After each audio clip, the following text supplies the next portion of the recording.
Hi, I'm Jess, the founder of Positive HR. And I'm Mikey, co-host of the Leadr Lab podcast, where we speak with leaders to learn about what inspires them to help you on your leadership journey. Together, we'll explore the hearts and minds of leaders. We blend curiosity with insight as we learn firsthand what it takes to be a leader who truly inspires and drives positive change. Join us as we dive deep into the art and science of human-centered leadership.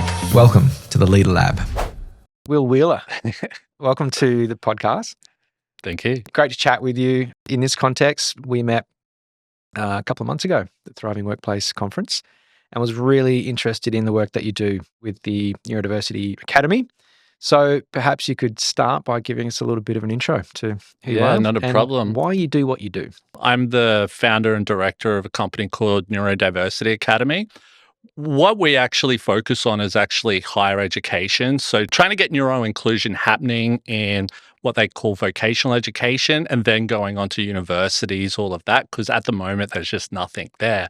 Reason why that's such a hot topic in that area for us is, yes, we want to look at the workplace, but what's happening is a lot of great employees or potential employees are not getting into these jobs, into the workplace, because they're struggling in university, they're underemployed, all of those types of things, because there's just nothing there for neuro-inclusion in that space. Then when we're looking at neurodiversity in the workplace, there's a little bit happening there. But there's still a long way to go type of thing. So a big thing that we're trying to look at is one, definitely the education sort of part. But our second part is definitely looking at careers and getting people into places where they're going to be supported, they're going to be understood, and they're going to be able to thrive and potentially inspire the next generation coming up as well. I'd love to understand more about what neurodiversity actually means and how that translates into the vocational education space, also, primary and secondary education as well, and then the workplace. It just seems like this is a conversation that's happening more often, and I'm not sure if I or others, I really understand what it is that we're talking about when it comes to neurodiversity. So can you sort of give us a bit of an intro? I think the term neurodiversity is really, I'm probably not explaining it correctly, but it's really diversity of the brain. Okay, we've all got different ways of learning. We've all got different ways of communicating. We're all different. Okay, and that's great. But a lot of the time what's happening is, especially if we think about school and then, how we learn in school and that sort of carries over into the workplace, we have different ways of how we work, how we learn, all of that, which is sort of changing it up once we're getting into the workplace. So for example, let's say I'm dyslexic and ADHD. So what I struggle with is reading, but I can read. I just don't like to read a lot of the time because it's like, man, it's too much for my brain type of thing. Especially being ADHD, I've got 1,000,001 things going on in my brain at once. So, it can be very hard to focus. And then also too, I can focus really well if it's something I really like. So for example, you might have seen someone in school who was maybe dyslexic or ADHD who was crap at like maths and English or whatever, but maybe they were really good at art and sport or whatever that was, right? Because that's something they focus a lot of their passion on. When we can get into something that we're really good at, we are better than everyone else at that. And I think they call it like a spiky sort of chart type of thing, where what you've got is like underperformance, you've got the typical range, and then you've got overperformance or what do they call it? We'll call it overperformance type of thing. Now, what you'll normally find is, so we're all neurodiverse, for example, but what we'll probably have is you've got people who may identify as neurotypical, who's your typical population, and that's about 80% of the population. Then you've got neurodivergent, which is about 20% of the population. Now, I can have within that spiky chart, I can have some typical strengths there, just like yourself. We communicate really well, all of that. And so that's why it can be very difficult to identify a neurodivergent person, because then I can have some really underperforming things, like my spelling can be shocking, little things like that. Or I'm good at organizing, but sometimes I can just lose track of that sometimes.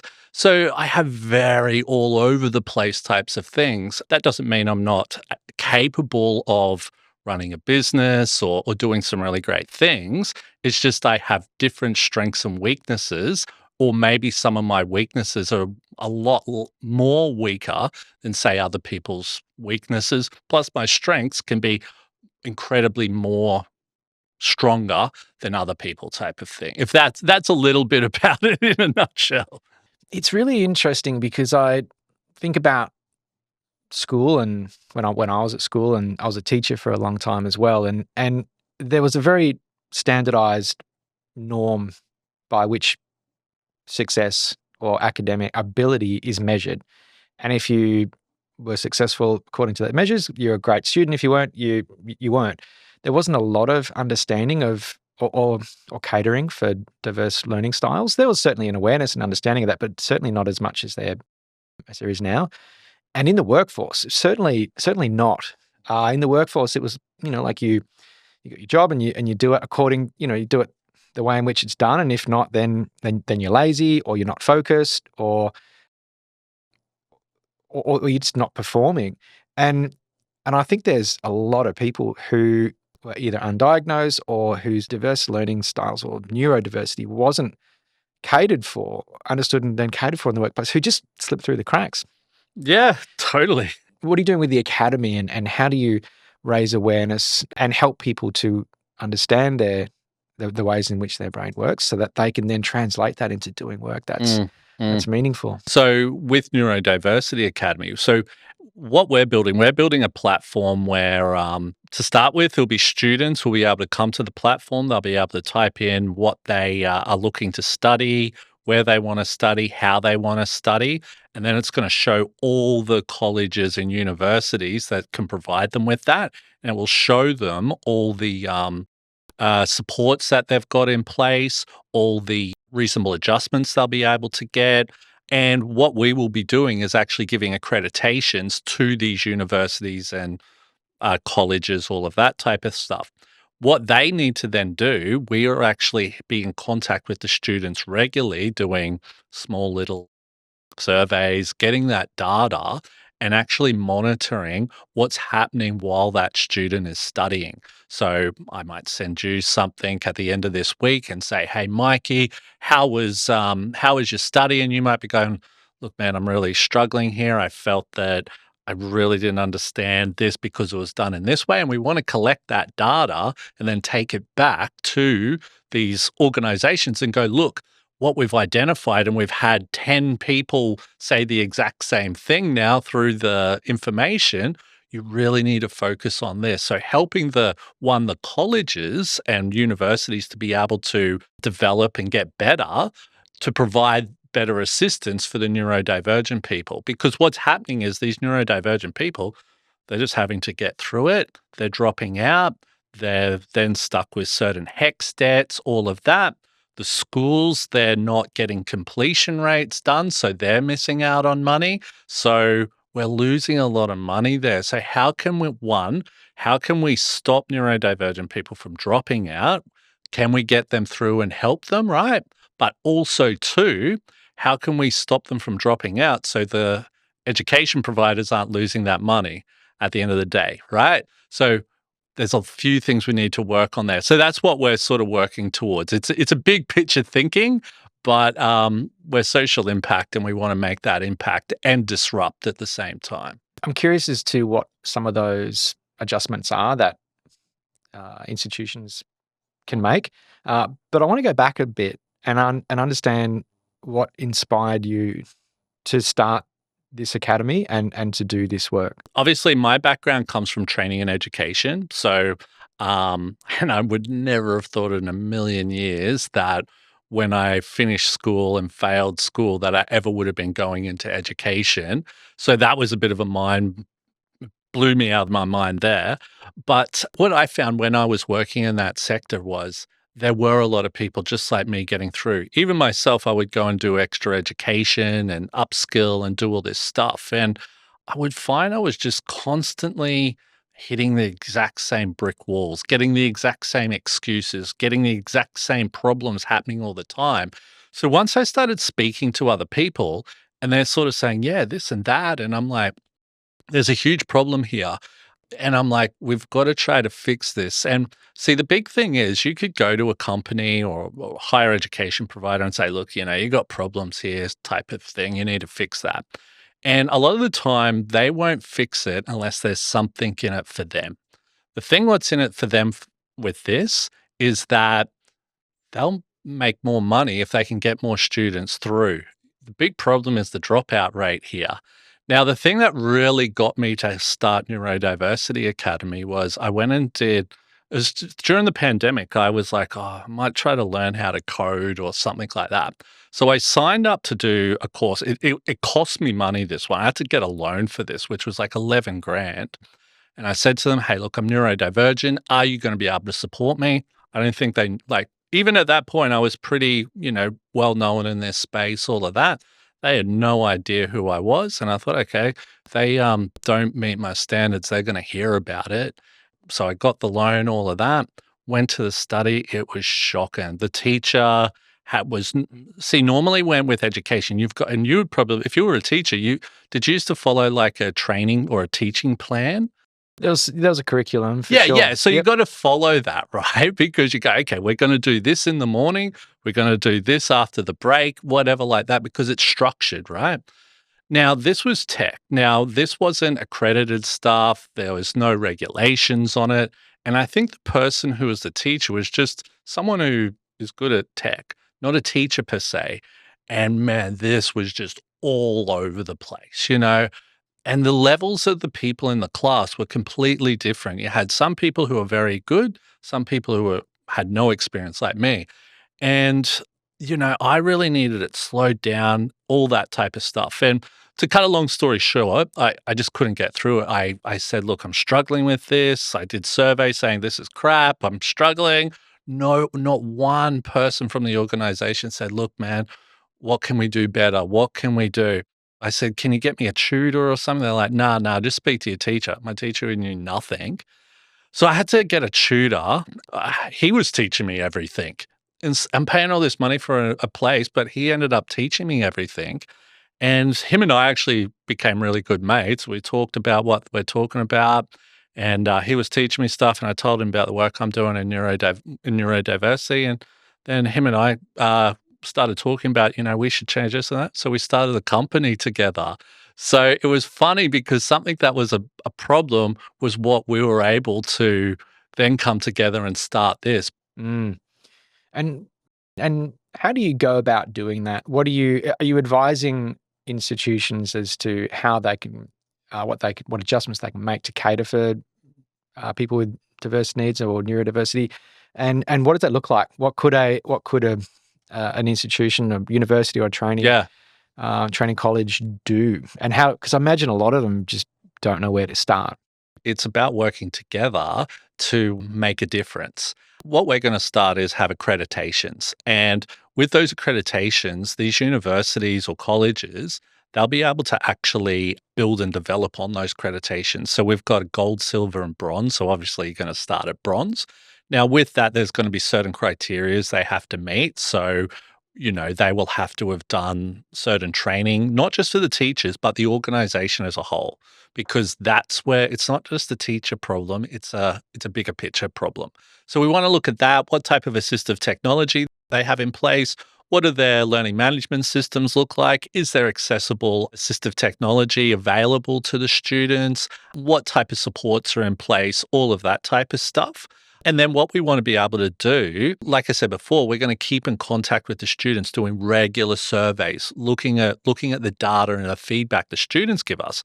So if we can see that this organization is doing some really great stuff, really supporting these students, and we can see that they're getting through, we'll then go, hey, look, you've met the criteria to go up to the silver standard now.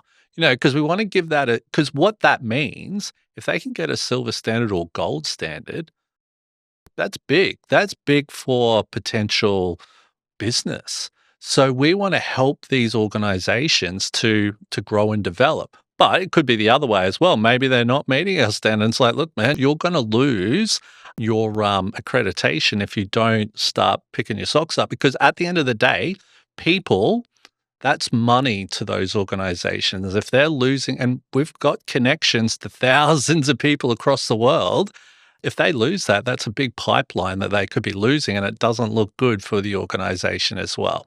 What would you suggest to anyone who is either aware or diagnosed with a neurodivergent traits or characteristics, or somebody who's just feels like their employer or the institution that they're studying at isn't meeting their needs or isn't able to meet their needs, rather than them become frustrated, drop out, lose their money or the motivation just to keep studying? What advice would you give to somebody who wants to wants to stay engaged with what they're doing but just doesn't have the support?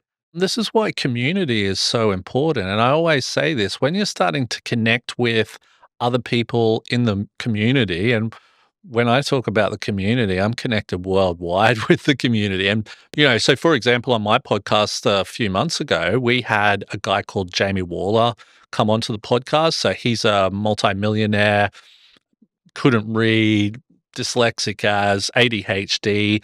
He's on the King's Trust over in England. He's met the King. He's sat down with Richard Branson and spoken about ADHD and dyslexia with him.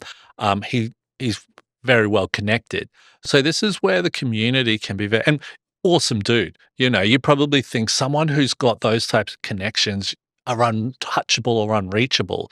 But sometimes what I've found especially is that because I'm neurodivergent, some of the connections that I've actually been able to make with people, it blows my mind. Even my friend Jamie Waller from the UK there, he just said when he's been able to sit down and say, hey, especially with Richard Branson, because I asked him this question, I said, when you opened up to him that you were ADHD and dyslexic, did you feel like you were on the same level with him then? He's like, you know what? I did, because it's something you've got in common, and all the whole billionaire type of stuff just wasn't a thing. It was like, yeah, I struggle with sleeping, and they spoke about stuff like that, So sometimes just reaching out and being part of a community can help. Yeah, for sure. And I think I'm seeing that on social media, groups, networks, conversations around neurodiversity and communities being established and awareness being raised. I think that's really important. How do you personally, and how do you see others use this as a strength rather than sort of see it as, something that I need to make adjustments for, and obviously that's necessary. But how do you take your neurodiversity and leverage it and use it as a strength? Because I'm sure because in the past it was always like, well, there's something wrong with you. Yeah. You're dyslexic, you can't read, etc. And I think that was a lot of the diagnosis. Certainly when I was, that was associated with the diagnosis when I was at school. But how do you, and how can we use our diversity as a strength? Yeah. I think it is important to have an understanding of who you are. Like, I only got diagnosed with ADHD 2 years ago. So I was diagnosed with dyslexia when I was 10. So from there, it was very confusing. So for example, I used to have big drug and alcohol problems for a long time, right? And I could never understand why I'd be excited to go to things like Big Day Out or Soundwave, all these huge festivals, but I could never realize why I would feel this weirdness when I was going there. And, now I've realized that was sensory overload, even when I'm in the shops and it's really busy.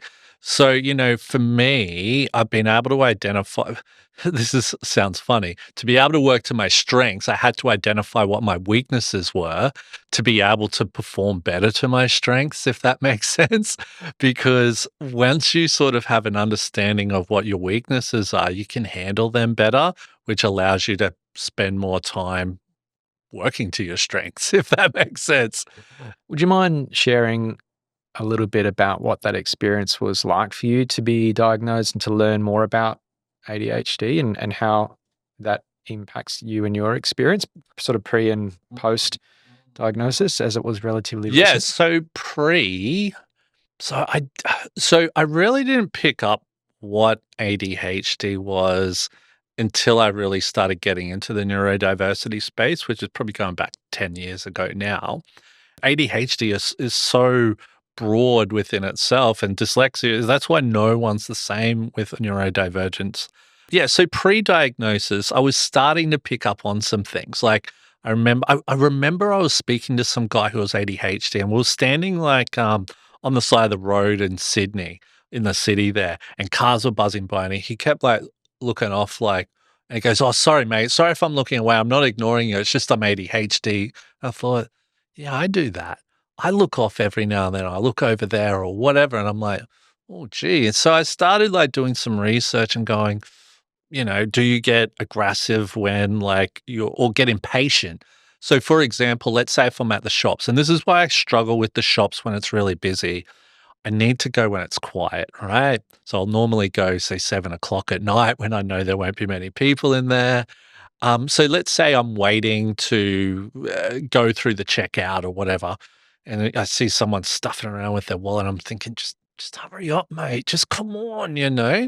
And once I sort of started to read into that, I started to learn, hang on, that's part of my ADHD, all of those things.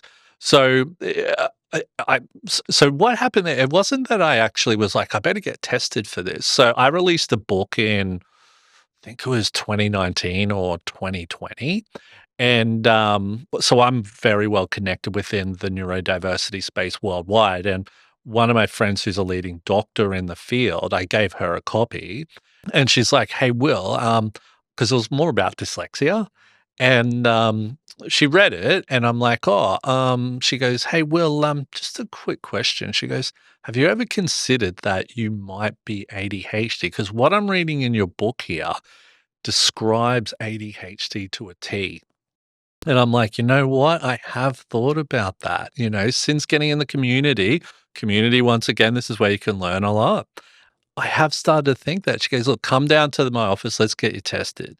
So it came back that I was the ADHD on the hyperactive side. I'm also twice exceptional or 2E. So I've got a very high IQ. And then I can be impulsive at times, stuff like that. Impulsiveness can be things like losing your crap. So, like I said, when I'm waiting in the line there, I'm like, come on. So, once I sort of got diagnosed for that, I actually struggled with a bit of depression around that time because I was trying to figure out what it was the pandemic hit. So, as an ADHD, I love social interaction and there was no social interaction happening. Coming out of the pandemic as well, it took me I was like, felt like I was bruised and battered. I'd never been like that in my life. So to get back to where I am now took me a long time.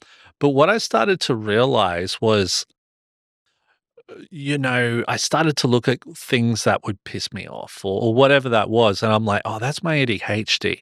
So I was able to start managing it a little bit better, like not going to the shops when it's busy as lots of little different things, getting a good night's sleep or working at different hours and all of that type of stuff. And then that was where it started to get a lot better. So pre was weird, pre-diagnosis was weird and like surprising. But I was sort of like happy once I got diagnosed because I was like, yes. But then learning about it and then learning how to manage it was pretty cool as well because I was like, yeah, now I feel better, but I still struggle with it at times. I imagine it's a relief to some degree to understand what is happening for you within your system, within your brain, and for that to sort of explain some of those behaviors or feelings. As we wrap it up, I'd love to just learn so much more. And it's one of the reasons why I wanted to have you in on the podcast. It's just to explain a little bit more about what can be done to address neurodivergency, both in the educational sector and in workplaces. But for anyone who is in a workplace where they feel like, their needs aren't being met, what's some advice that you would give somebody to help improve the situation for everybody? S- It's sort of interesting because it really does depend on the workplace itself, what's actually in place. And this is probably where it is important for HR professionals to have some type of training or at least understanding of why this person is struggling like that. Actually, I'll give you an example, right? So I actually had this woman come onto my podcast, about 6 months ago now. Now, she works in HR and she also works in safety as well. Now, she's trying to really do a lot of stuff around neurodiversity and safety and all of that. So the workplace was implementing mandatory drug testing. Now, this guy was ADHD and he was taking certain types of medication to control his ADHD. Now, when they brought in that they're going to be doing mandatory drug tests, this guy started to freak out because he's like, oh my God, I have to take this medication. It's going to come up in the drug test, which it would have. And so he went off his meds. And obviously, when you go off your meds, his work performance started slipping, right? And they're like, well, this is why she was brought in, actually. And it's like, well, we can see that he's struggling. We need help here. And when she sort of spoke to him and he opened up about it, it's like, whoa, this is where it would have been really important for that workplace to have understanding around even the wording. Like, okay, we're going to implement mandatory drug testing. So what type of drugs are you already on at the moment? Like, obviously this isn't smoking weed or taking speed or whatever like that. But if you are on certain types of drugs to control mental stuff or your focus and all that, wouldn't you think that would be really important to get across to the people that you're working with so we could avoid issues like that? So, I think having an understanding there, training, all of that type of stuff is important. But like I said, going to certain things, reaching out to the community, being part of a community. Like, I can't say the community anymore. But I'll say right now, like you're actually quite connected with a lot of people, like Maz, myself. So if you did have situations, you've got people you can talk to. Do you know what I mean? And that's why it's important to have those connections. You don't need to talk to us all the time where we're like, Mikey, just piss off, mate. But you can reach out to us whenever you need it. Do you know what I mean? And that's where those types of connections are so important. I couldn't agree more. And for my own learning and understanding, reaching out to you, and you mentioned Marianne, there's a lot of people who are raising awareness, who are building communities, and also training and teaching workplaces, teaching schools, teaching parents, teaching individuals, what it means to be neurodivergent, how to cater for those needs, and also to provide spaces like workplaces where everybody's safe and psychologically safe to bring themselves to work.